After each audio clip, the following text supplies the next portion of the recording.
Vindication, the justification, the act of justification, in a state of denial. So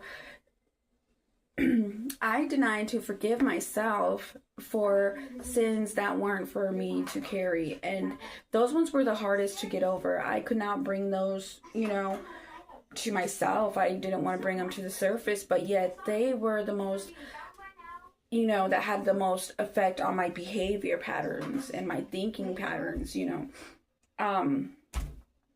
So like I had said previously, with childhood trauma, and even when I was older, just civil rivalry, or, I justified a lot of it, I justified a lot of it by, it wasn't mine. So, but yet I carried it though. I carried that sin. And so I thought like I shouldn't take it to the Lord, or I didn't have to because it wasn't my sin, it wasn't my problem. But yet it consumed me a lot. And it led into my behaviors of the present day. And even my sins of,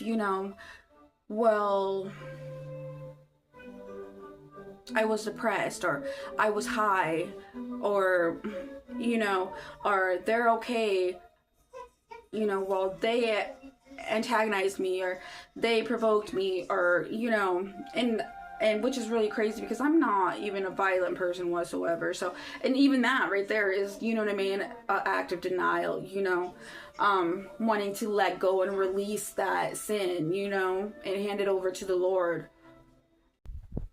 Even cheating, while they cheated first, or, just a lot of acts of justification, and it just kept me in denial. And it was hard for me to bring to the Lord to, receive justice from it, to release it, because I was already denying myself forgiveness. I denied to forgive myself. And I was not only denying myself of forgiveness, but I was denying myself of my faith, of clarity, of to take to God and lay them at his feet, when he already knows every secret, everything. And what I'm beginning to realize is that everything that occurred, he's seen it. He was there through everything, and he's just waiting for the opportunity to turn it around, to make it into a blessing, to make it into a miracle, to give purpose to